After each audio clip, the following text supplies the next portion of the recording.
I always wanted to play Hamlet, but I'd never play Hamlet until I was ready. And the other character in Shakespeare's works would be Petruchio, that I'd play first before Hamlet. And this is the closest thing I've had to playing Petruchio so far. A little bit shorter beat after why don't you? Beat, and then get right into really screaming. I watched you out there. I think every character that you play, you have to put a certain degree of yourself, or relate a certain degree of yourself and your life to him. I think I relate to him, you know, he's from Australia, and I'm from Australia, and he has brown hair, I've got brown hair, and it's curly. You know, Heath's not from around here, and it's hard to control him. You're not as vile as I thought you were.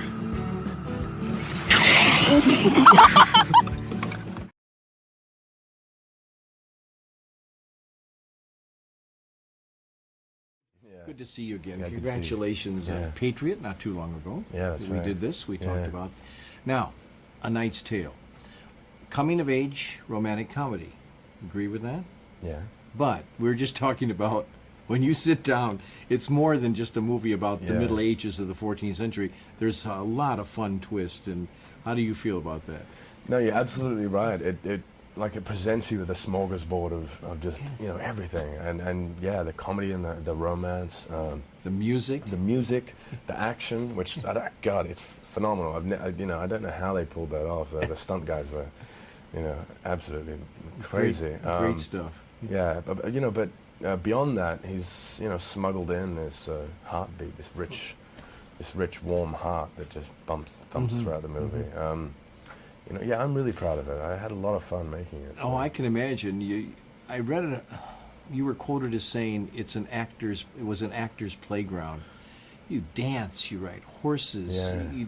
You know, the action, as you said, you get a chance to do a little bit of everything. Yeah. Well, that's right. That obviously would have been part of the appeal. It was like, oh God, you know, you're absolutely right. It was a playground. It was, you know, and I was lucky enough to have a director, Brian, who's just the loveliest guy. I don't know if you've spoken to him. Yeah, I just talked to him, and what a great guy. He's just the nicest guy, and such a talented writer and talented director. He's not, and he told me, he says, Jim, I wasn't making fun of this time period. I was just bringing it to life. Bringing it to life, and the idea that people, you know, you can get restricted with historical facts on a piece like this. This movie wasn't about a piece of time in history. It was a story of emotions. It was, you know, a story of life it's a contemporary story set in this time. And so that's why I love how he just smashed down any walls that were keeping us, you know, tunneled vision down to, you know, being historically correct. It was just smash that out with the music. And we're just rock you in a jousting match. Yeah. He zooms in, though. What I liked, Heath, was you get a sense of what these horses are going through. Do you know what I mean? What it must have been like to pick up one of those lances. Yeah. You know, the weapons, the costumes, everything. Yeah. You really do. I mean, you feel the sweat. Yeah. You feel like you're on that horse, and you feel like you're. Did you ever pick up one of those things, a lance, the real ones? Oh yeah, I was using them at some point. You were. Yeah. You were. Heavy. They're heavy. Yeah. Yeah. I mean, but not too heavy. I got, you know, they made of balsa wood. All right. Well, yeah. Okay. And mine was rubber. But it is really believable. Yeah. As is this wonderful cast that works, supporting cast that works around you, and just to, you know, we don't have enough time. They're wonderful. They're great, and for a film like this to work, you got to have a good bad guy. Rufus Sewell. So good, isn't he? Rufus is fantastic. He's fantastic. He's so good, and I mean, that's the wonderful thing about Rufus, is he can play that villain, and he did, but just bring sensitivity to him also, you know. And I think it's important to have that with your villains. You want people to, you know, to feel for him, and you really do, and he's just such a lovely guy. I really love Rufus. I love them all. I was really lucky to, you know, because it's an ensemble cast. It's not just the Knight. And I was truly lucky, as well as just being beautiful people, that we all just really got along. They were lovely people. They were just, you know, brilliant actors. Shot in the Czech Republic. Yeah. Great locations. Yeah, beautiful. Yeah, it's a great place to shoot in. Have you had a choice, riding a horse or dancing with Shannon? I'd have to dance with Shannon. That dance scene is not bad either. Yeah. You know, the choreography is excellent, I thought. Yeah, it's great, isn't it? Yeah. Yeah. Well, it is great, and I'm going to leave you with that. Oh, It is a great film. It's going to be the surprise hit of the summer. That's my quote, by the way. Okay. And don't miss A Knight's Tale. You're going to have a great time, and it's always good to talk to you. And Yeah, I want thank to see you. you in an American Western someday. Yeah, you will. Thank you. Thanks.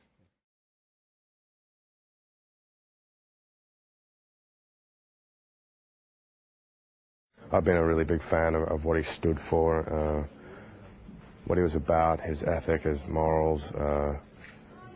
You know, I'd read his Geraldry letter quite a few times, and just how passionate he was in there, and so definite and precise, and how sure he was about his cause.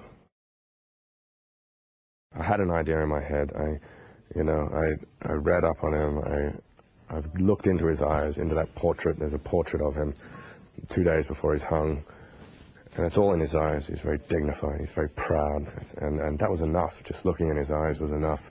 And so I just took that and just trust my own instinct and went for it. And kind of closed off the fact that there's all these people that are interested and that there are all these pressures to live up to his story. It's been a dream, I tell you, working back in Australia. The last time I worked here was with Gregor on Two Hands, and so it really has. It's been so nice to come back. It's been the first 4 or 5 months I've spent here in about 6 years, and it's just been nice. You come back and you're reminded that you're Australian, and that you're working with Australians, and all of a sudden it's just everything's so much easier. You know, people get your jokes, and you are a part of one mass of people, and I do feel very much Australian, and it was good to replant my roots.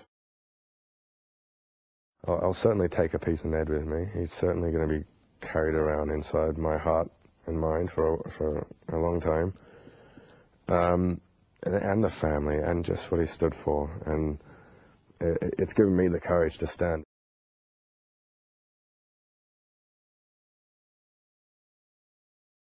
This is iFilm, and I'm James Williams here with Heath Ledger, Casanova himself. Now, besides getting to play the one of the most notorious seduction artists that there ever was, basically, what was it that drew you to this film? Well, for one, it's obviously alluring playing Casanova, but this Casanova, I was really free of any kind of restraints or guidelines or rules in order to paint a historically correct picture of Casanova, because this is a fairy tale version of his story. And it's going to be shot in Venice. Should be nice. Wine, the pasta, and the gondolas are very alluring. And that was really it, you know what I mean? It came at the end of, I was working on Brokeback Mountain, and that was very exhausting and somewhat treacherous, kind of torturous at times. And I'd been so wound up on that movie that I just wanted to unwind on something, and this was the tool that was assisting me to unwind. And it worked perfectly. And I had a wonderful cast I was working with, and Sienna and Jeremy and Oliver and Lena and Omid and Charlie and Natalie, and this great director who was such a gentleman and cared for his cast and the story. And so it was just nothing. It was just a purely relaxing environment, and I needed that. Absolutely. Absolutely. Now, did you read any of Casanova's personal works before starting? Yeah, I read 2 of his journals out of 12, I think there are. And but as I said before, the movie wasn't really taking him that serious. In a sense, we're kind of borrowing his name and his legend to create this fairy tale. You know what I mean? Yeah. Did you have to go through a lot of training for the fencing scenes? A little bit. I'd done sword play before, but mainly with broadswords. So this was the first time I had to fence with in a, what do you call it? Not jousting, but it's fencing. What am I talking about? Fencing with the mask kind of thing, and so it's more elegant. And so I had to learn that. Yeah, we did a bit. It was fun too. Cool. Now, in real life, Casanova, both of his parents were actors. How do you think that ultimately affected the person that he grew to become? Oh, good question. Look, I don't know, perhaps acting lifestyle, particularly back then, was it was like the gypsy kind of lifestyle. So it was constantly moving from city to city, and maybe just that the ability to adapt or the inability to kind of stay in one spot as an actor and working in a troupe. Maybe that affected him and his inability to stay with one woman and his ability to be a gypsy with women. Cool. Yeah, maybe. What can we look for you in next? I did after this, I shot a movie in Australia called Candy, and it's a love story between two heroin addicts. And it's hardly the romantic comedy, but it's a beautiful movie, and I'm very proud of it, and I don't know when that's coming out or how.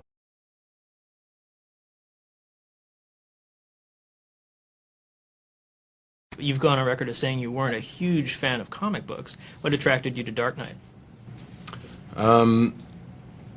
Yeah, and the only reason I wasn't, I grew up in a household of girls, so there were very few Batman comic books lying around. They were mainly like Archie.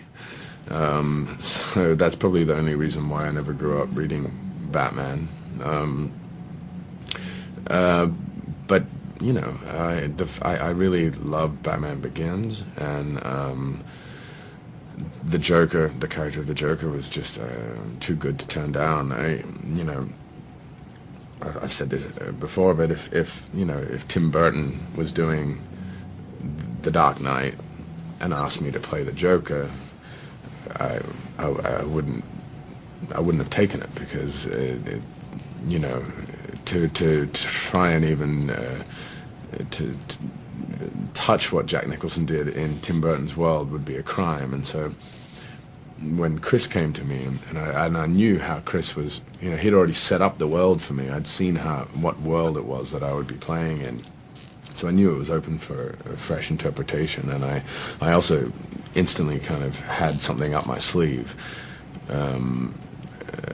which happened to be exactly what Chris was kind of looking for. We sat down and kind of shared ideas, and they were the same, and so we just went with it. Can you say how that something might differ from Jack Nicholson's portrayal? How it will? You'll just have to check it out to find out the answer to that question. So what's more complex characters to play, Bob Dylan or, let's say, for example, the Joker? The Joker. Well, the Joker, for sure. I was kind of relieved of the duty of physically portraying Bob Dylan. I didn't really have to. So yeah. So I'd say I guess the Joker. Although the Joker was actually, that was the most fun I've ever had, probably ever will have, playing a character. It was, and I'm not sure whether it was hard stamina-wise, because it was just high levels of energy were required every day.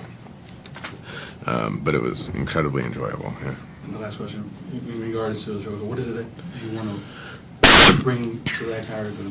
I guess you're done doing. What is it that you want to bring this character that we haven't seen before? You're just gonna have to wait and see, and it's done too. So. Are you done? Yeah. And, yeah. Do you have an idea how to? Did you really have the idea to how to play him, or did Nolan say, "This is how I play him"? No. It was one of those moments where I was asked if I would be interested in playing the Joker, and I knew 5 seconds later exactly how to play it. And I sat down with Chris and shared my thoughts with him, and they were identical to his, and we just kind of went from there. Yeah. Joker so far is definitely the most fun I've had with any character. It's just out of control. He has no empathy. He's a sociopath, psychotic, mass-murdering clown, and I'm just thoroughly enjoying it. Like, it's exceeded any expectations I've had in terms of what the experience would be like. So it'll be interesting.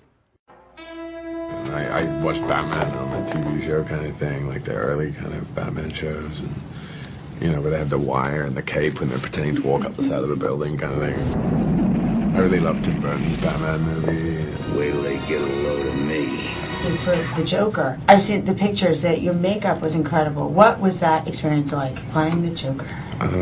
It was awesome. Yeah, it was the most fun I've had playing a character, hands down.